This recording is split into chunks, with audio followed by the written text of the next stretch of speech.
গোরা খণ্ড ১। শ্রাবণ মাসের সকালবেলায় মেঘ কাটিয়ে গিয়ে নির্মল রৌদ্রে কলিকাতার আকাশ ভরিয়ে গিয়েছে। রাস্তায় গাড়ি ঘোড়ার বিরাম নাই। ফেরিওয়ালা অবিশ্রাম হাঁকিয়া চলিয়াছে।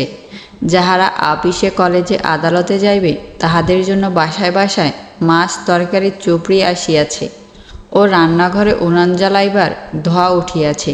কিন্তু তবু এত বড় এই যে কাজের শহর, কঠিন হৃদয় কলিকাতা, ইহার শত শত রাস্তা এবং গলির ভিতরে সোনার আলোকের ধারা আজ যেন একটা অপূর্ব যৌবনের প্রবাহ বইয়া লইয়া চলিয়াছে। এমন দিনে বিনা কাজের আকাশে বিনয়ভূষণ তাহার বাসার দোতলায় বারান্দায় একলা দাঁড়াইয়া রাস্তার জনতার চলাচল দেখিতেছিল। কলেজের পড়াও অনেক দিন চুকিয়া গিয়াছে, অথচ সংসারের মধ্যেও প্রবেশ করে নাই। বিনয়ের অবস্থাটা এইরূপ। সভা সমিতি চালানো এবং খবরের কাগজ লেখায় মন দিয়েছে, কিন্তু তাহাতে সব মনটা ভরিয়া ওঠে নাই। অন্তত আজ সকালবেলায় কি করিবে তাহা ভাবিয়া না পাইয়া তাহার মনটা চঞ্চল হইয়া উঠিয়াছিল। পাশের বাড়ির ছাতের উপরে গোটা তিনেক কাক কি লইয়া ডাকাডাকি করিতেছিল এবং চড়ুই দম্পতি তাহার বারান্দায় এক কোণে বাসা নির্মাণ ব্যাপারে পরস্পরকে কিচমিচে শব্দে উৎসাহ দিতেছিল। সেই সমস্ত অবক্তব্য কাকলি বিনয়ের মনের মধ্যে একটা কোন অস্পষ্ট ভাবাবেগকে জাগাইয়া তুলেছিল। আলখাল্লা পরা একটা বাউল নিকটে দোকানের সামনে দাঁড়াইয়া গান গাইতে লাগিল। খাঁচার ভিতর অচিন পাখি কেমনে আসে যায়, ধরতে পারলে মনোবেড়ি দিতেম পাখির পায়। বিনয়ের ইচ্ছা করিতে লাগিল বাউলকে ডাকিয়া এই অচিন পাখির গানটা লিখিয়া লয়, কিন্তু ভোররাত্রে যেমন শীত শীত করে অথচ গায়ের কাপড়টা টানিয়া লইতে উদ্যম থাকে না, তেমনি একটা অলস্যের ভাবে বাউলকে ডাকা হইল না, গান লেখাও হইল না। কেবল ওই অচেনা পাখির সুরটা মনের মধ্যে গুনগুন করিতে লাগিল। এমন সময় ঠিক তাহার বাসার সামনে একটা টিকা গাড়ির উপরে একটা মস্ত ঝুড়ি গাড়ি আসিয়া পড়িল এবং টিকা গাড়ির একটা চাকা ভাঙিয়ে দিয়ে দিকপাত না করিয়া বেগে চলিয়া গেল। টিকা গাড়িটা সম্পূর্ণ উল্টাইয়া না পড়িয়া এক পাশে কাত হইয়া পড়িল। বিনয় তাড়াতাড়ি রাস্তার বাহির হইয়া দেখিল গাড়ি হইতে একটি 17-18 বৎসরের মেয়ে নামিয়া পড়িয়াছে এবং ভিতর হইতে একজন বৃদ্ধ গোছরে ভদ্রলোক নামিবার উপক্রম করিতেছেন। বিনয় তাহাকে ধরাধরি করিয়া নামাইয়া দিল এবং তাহার মুখ বিবর্ণ হইয়া গেছে দেখিয়া জিজ্ঞাসা করিল, আপনার লাগেনি তো? তিনি না, কিছু হয়নি বলে হাসিবার চেষ্টা করিলেন। সে হাসি তখনই মিলাইয়া গেল এবং তিনি মূর্ছিত হইয়া পড়িবার উপক্রম করিলেন। বিনয় তাহাকে ধরিয়া ফেলিল ও উৎকণ্ঠিত মেয়েটিকে কহিল, এই সামনেই আমার বাড়ি, ভিতরে চলুন। বৃদ্ধকে বিছানায় শোয়ানো হইলে মেয়েটি চারিদিকে তাকাইয়া দেখিল ঘরের কোণে একটি জলের কুজো আছে। তখনই সেই কুজার জল গেলাসে করিয়া লইয়া বৃদ্ধের মুখে ছিটাই দিয়া বাতাস করিতে লাগিল এবং বিনয়কে কহিল, একজন ডাক্তার ডাকলে হয় না? বাড়ির কাছেই ডাক্তার ছিল। বিনয় তাহাকে ডাকিয়া নিতে বেহারা পাঠাইয়া দিল। ঘরের একপাশে টেবিলের উপরে একটা আয়না, তেলের শিশি ও চুল আঁচড়াইবার সরঞ্জাম ছিল। বিনয় সেই মেয়েটির পিছনে দাঁড়াইয়া সেই আয়নার দিকে একদৃষ্টে চাহিয়া স্তব্ধ হইয়া রহিল। বিনয় ছেলেবেলা হইতেই কলিকাতার বাসায় থাকিয়া পড়াশোনা করিয়াছে। সংসারের সঙ্গে তাহার যাহা কিছু পরিচয় সে সমস্তই বইয়ের ভিতর দিয়া। নিঃসম্পর্কিয়া ভদ্র স্ত্রীলোকের সঙ্গে তাহার কোনোদিন কোনো পরিচয় হয় নাই। আয়নার দিকে চাহিয়া দেখিল যে মুখের ছায়া পড়িয়াছে সে কি সুন্দর মুখ! মুখের প্রত্যেক রেখা আলাদা করিয়া দেখিবার মতো তাহার চোখের অভিজ্ঞতা ছিল না। কেবল সেই উদ্বিগ্ন স্নেহে আন্ত তরুণ মুখের কোমলতামণ্ডিত উজ্জ্বলতা বিনয়ের চোখে সৃষ্টির সদ্য প্রকাশিত একটি নূতন বিস্ময়ের মতো ঠেকিল। একটু পরে বৃদ্ধ অল্পে অল্পে চক্ষু মেলিয়া মা বলিয়া দীর্ঘ নিঃশ্বাস ফেলিলেন। মেয়েটি তখন দুই চক্ষু ছলছল করিয়া বৃদ্ধের মুখের কাছে মুখ নিচু করিয়া আর্দ্র স্বরে জিজ্ঞাসা করিল, বাবা, তোমার কোথায় লেগেছে? আমি কোথায় এসেছি বলে বৃদ্ধ উঠিয়া বসিবার উপক্রম করিতে বিনয় সম্মুখে আসিয়া কহিল, উঠবেন না, একটু বিশ্রাম করুন, ডাক্তার আসছে।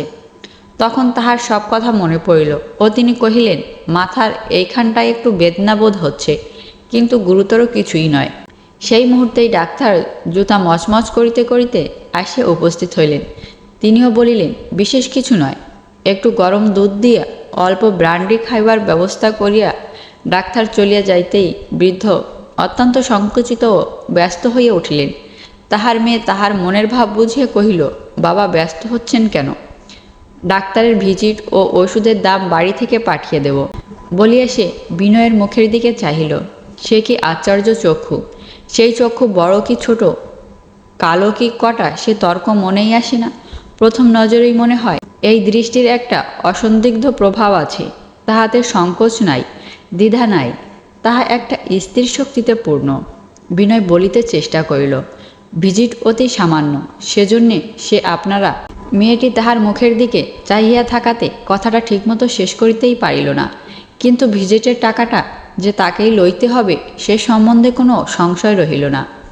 বৃদ্ধ কহিলেন, দেখুন, আমার জন্য ব্রান্ডির দরকার নেই। কন্যা তাহাকে বাধা দিয়ে কহিল, কেন বাবা, ডাক্তারবাবু যে বলে গেলেন। বৃদ্ধ কহিলেন, ডাক্তাররা অমন বলে থাকে, ওটা ওদের একটা কুসংস্কার। আমার যেটুকু দুর্বলতা আছে একটু গরম দুধ খেলেই যাবে। দুধ খাইয়া বল পাইলে বৃদ্ধ বিনয়কে কহিলেন, এবারে আমরা যাই, আপনাকে বড় কষ্ট দিলুম। মেয়েটি বিনয়ের মুখের দিকে চাহিয়া কহিল, একটা গাড়ি। বৃদ্ধ সংকুচিত হইয়া কহিলেন, আবার কেন ওকে ব্যস্ত করা, আমাদের বাসা তো কাছেই, এইটুকুই হেঁটেই যাব। মেয়েটি বলিল, না বাবা, সে হতে পারে না। বৃদ্ধ ইহার উপর কোনো কথা কহিলেন না এবং বিনয় নিজে গিয়ে গাড়ি ডাকে আনিল। গাড়িতে উঠিবার পূর্বে বৃদ্ধ তাহাকে জিজ্ঞাসা করিলেন, আপনার নামটি কি? বিনয়। আমার নাম বিনয়ভূষণ চট্টোপাধ্যায়। বৃদ্ধ কহিলেন, আমার নাম পরেশচন্দ্র ভট্টাচার্য, নিকটেই ৭৮ নম্বর বাড়িতে থাকি। কখনো অবকাশ মতো যদি আমাদের ওখানে যান তো বড় খুশি হব। মেয়েটি বিনয়ের মুখের দিকে দুটি চোখ তুলিয়া নীরবে এই অনুরোধের সমর্থন করিল। বিনয় তখনই সেই গাড়িতে উঠিয়া তাহাদের বাড়িতে যাইতে প্রস্তুত ছিল, কিন্তু সেটা ঠিক শিষ্টাচার হইবে কিনা ভাবিয়া না পাইয়া দাঁড়াইয়া রহিল। গাড়ি ছাড়িবার সময় মেয়েটি বিনয়কে ছোট্ট একটি নমস্কার করিল। এই নমস্কারের জন্য বিনয় একেবারেই প্রস্তুত ছিল না। এই জন্যই হতবুদ্ধি হইয়া সে প্রতি নমস্কারে করিতে পারিল না। এইটুকু ত্রুটি লইয়া বাড়িতে ফিরিয়া সে নিজেকে বারবার ধিক্কার দিতে লাগিল। ইহাদের সঙ্গে সাক্ষাৎ হইতে বিদায় হওয়া পর্যন্ত নিজের আচরণ সমস্তাটা আলোচনা করিয়া দেখিল। মনে হইল আগাগোড়া তাহার সমস্ত ব্যাপারেই অসভ্যতা প্রকাশ পাইয়াছে। কোন কোন সময় কি করা উচিত ছিল, কি বলা উচিত ছিল, তাহা লইয়া মনে মনে কেবলই বৃথা আন্দোলন করিতে লাগিল। ঘরে ফিরিয়া আসিয়া দেখিল সে রুমাল দিয়ে মেয়েটি তাহার বাপের মুখ মুছাইয়া দিয়েছিল, সেই রুমালটি বিছানার উপর পড়িয়া আছে। সেটা তাড়াতাড়ি তুলিয়া লইল। তাহার মনের মধ্যে বাউলের সুরে ওই গানটা বাজিতে লাগিল, খাঁচার ভিতর অচিন পাখি কেমনে আসে যায়। বেলা বাড়িয়া চলিল, বর্ষার রৌদ্র প্রখর হইয়া উঠিল। গাড়ির স্রোত আপিসের দিকে বেগে ছুটিতে লাগিল। বিনয় তাহার দিনের কোনো কাজেই মন দিতে পারিল না। এমন অপূর্ব আনন্দের সঙ্গে এমন নিবিড় বেদনা তাহার বয়সে কখনো সে ভোগ করে নাই। তাহার এই ক্ষুদ্র বাসা এবং চারিদিকের কুৎসিত কলিকাতা মায়াপুরীর মতো হইয়া উঠিল। যে রাজ্যে অসম্ভব সম্ভব হয়, অসাধ্য সিদ্ধ হয় এবং অপরূপ রূপ লইয়া দেখা দেয়, বিনয় যেন সেই নিয়ম ছাড়া রাজ্যে ফিরতেই এই বর্ষপ্রভাতের রৌদ্রের দীপ্ত ভাব আভা তাহার মস্তিষ্কের মধ্যে প্রবেশ করিল, তাহার রক্তের মধ্যে প্রভাবিত হইল। তাহার অন্তঃকরণের সম্মুখে একটা জ্যোতির্ময় যবনিকার মতো পড়িয়া প্রতিবেদনের জীবনের সমস্ত তুচ্ছতাকে একেবারে আড়াল করিয়া দিল। বিনয়ের ইচ্ছা করিতে লাগিল নিজের পরিপূর্ণতাকে আশ্চর্যরূপে প্রকাশ করিয়া দেয়, কিন্তু তাহার কোনো উপায় না পাইয়া তাহার চিত্ত পীড়িত হইতে লাগিল। অত্যন্ত সামান্য লোকের মতোই সে আপনার পরিচয় দিয়েছে। তাহার বাসাটা অত্যন্ত তুচ্ছ, জিনিসপত্র নিতান্ত এলোমেলো, বিছানাটা পরিষ্কার নয়। কোনো কোনো দিন তাহার ঘরে সে ফুলের তোড়া সাজাইয়া রাখে, কিন্তু এমনই দুর্ভাগ্য সেদিন তাহার ঘরে একটা ফুলের পাপড়িও ছিল না। সকলেই বলে বিনয় স্বভাবস্থলে মুখে মুখে যেরূপ সুন্দর বক্তৃতা করিতে পারে, কালে সে একজন মস্ত বক্তা হইয়া উঠিবে, কিন্তু সেদিন সে এমন একটাও কথা বলে নাই যাহাতে তাহার বুদ্ধির কিছুমাত্র প্রমাণ হয়। তাহার কেবলই মনে হইতে লাগিল, যদি এমন হইতে পারিত যে সেই বড় গাড়িটা যখন তাহার গাড়ির উপর আসিয়া পড়িবার উপক্রম করিতেছে, আমি বিদ্যুৎ বেগে রাস্তার মাঝখানে আসিয়া অতি অনায়াসে সেই উদ্দাম জুড়ি ঘোড়ার লাগাম ধরিয়া থামাইয়া দিতাম। নিজের সেই কাল্পনিক বিক্রমের ছবি যখন তাহার মনের মধ্যে জাগ্রত হইয়া উঠিল, তখন একবার আয়নায় নিজের চেহারা না দেখিয়া থাকিতে পারিল না। এমন সময় দেখিল একটি 7-8 বছরের ছেলে রাস্তায় দাঁড়াইয়া তাহার বাড়ির নম্বর দেখিতেছে। বিনয় উপর হইতে বলিল, এই যে এই বাড়িটি বটে। ছেলেটি যে তাহারই বাড়ির নম্বর খুঁজিতেছিল সে সম্বন্ধে তাহার মনে সন্দেহমাত্র হয় নাই।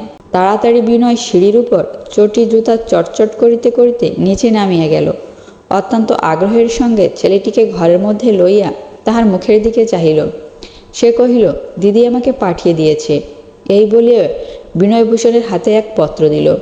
বিনয় চিঠিটা লইয়া প্রথমে লেফাফার উপরটাতে দেখিল পরিষ্কার মেয়েলি ছাদের ইংরেজি অক্ষরে তাহার নাম লেখা। ভিতরে চিঠিপত্র কিছুই নাই, কেবলই কয়েকটি টাকা আছে। ছেলেটি চলিয়া যাইবার উপক্রম করিতেই বিনয় তাহাকে কোনো মতেই ছাড়িয়া দিল না। তাহার গলা ধরিয়া তাহাকে দোতলার ঘরে লইয়া গেল। ছেলেটির রং তাহার দিদির চেয়েও কালো, কিন্তু মুখের ছাদে কতটা সাদৃশ্য আছে তাহাকে দেখিয়া বিনয়ের মনে ভারী একটা স্নেহ এবং আনন্দ জন্মিল। ছেলেটি বেশ সম্প্রতিভ। সে ঘরে ঢুকিয়া দেয়ালে একটা ছবি দেখিয়ে জিজ্ঞাসা করিল, এ কার ছবি? বিনয় কহিল, এ আমার একজন বন্ধুর ছবি। ছেলেটি জিজ্ঞাসা করিল, বন্ধুর ছবি? আপনার বন্ধু কে? বিনয় হাসিয়া কহিল, তুমি তাহাকে চিনবে না। আমার বন্ধু গৌরমোহন, তাকে গোরা বলি। আমার ছেলেবেলা থেকে একসঙ্গে পড়েছি। এখনও পড়েন? না, এখন আর পড়িনি। আপনার সব পড়া হয়ে গেছে? বিনয় এই ছোট ছেলেটির কাছেও গর্ব করিবার প্রলোভন সম্বরণ করিতে না পারিয়া কহিল, হ্যাঁ, সব পড়া হয়ে গেছে। ছেলেটি বিস্মিত হইয়া একটু নিঃশ্বাস ফেলিল। সে বোধ হয় ভাবিল, এত বিদ্যায় সেও কতদিন শেষ করিতে পারিবে। বিনয়, তোমার নাম কি? আমার নাম শ্রী সতীশচন্দ্র মুখোপাধ্যায়। বিনয় বিস্মিত হইয়া কহিল, মুখোপাধ্যায়? তাহার পরে একটু একটু করিয়া পরিচয় পাওয়া গেল। পরেশবাবু ইহাদের পিতা নহেন, তিনি ইহাদের 2 ভাই বোনকে ছেলেবেলা হইতে পালন করিয়াছেন। ইহার দিদির নাম আগে ছিল রাধারানী। পরেশবাবুর স্ত্রী তাহা পরিবর্তন করিয়া সুচরিতা নাম রাখিয়াছেন। দেখিতে দেখিতে বিনয়ের সঙ্গে সতীশের খুব ভাব হইয়া গেল। সতীশ যখন বাড়ি যাইতে উদ্যত হইল, বিনয় কহিল, তুমি একলা যেতে পারবে? সে গর্ব করিয়া কহিল, আমি তো একলাই যাই। বিনয় কহিল, আমি তোমাকে পৌঁছে দিই গে। তাহার শক্তির প্রতি বিনয়ের এই সন্দেহ দেখে সতীশ ক্ষুব্ধ হইয়া কহিল, কেন, আমি তো একলা যেতে পারি। এই বলিয়া তাহারা একলা যাতায়াতের অনেকগুলি বিস্ময়কর দৃষ্টান্তের সে উল্লেখ করিতে লাগিল। কিন্তু তবু সে বিনয় কেন তাহার বাড়ির দ্বার পর্যন্ত তাহার সঙ্গে গেলে তাহার ঠিক কারণটা বালক বুঝিতে পারিল না। সতীশ জিজ্ঞাসা করিল, আপনি ভিতরে আসবেন না? বিনয় সমস্ত মনকে দমন করিয়া কহিল, আর একদিন আসব। বাড়ি ফিরিয়া আসিয়া বিনয় সেই শিরোনাম লেখা লেফাফা পকেট হইতে বাহির করিয়া অনেকক্ষণ দেখিল। প্রত্যেক অক্ষরের টান ও ছাদ একরকম মুখস্থ হইয়া গেল। তার পরের টাকা সমেত সেই লেফাফা বক্সের মধ্যে যত্ন করিয়া রাখিয়া দিল। এই কয়টা টাকা যেন কোনো দুঃসময়ের খরচ করিবে এমন সম্ভাবনা রহিল না। বন্ধুরা, ভিডিওটি কেমন লেগেছে অবশ্যই কমেন্ট করে জানাবেন।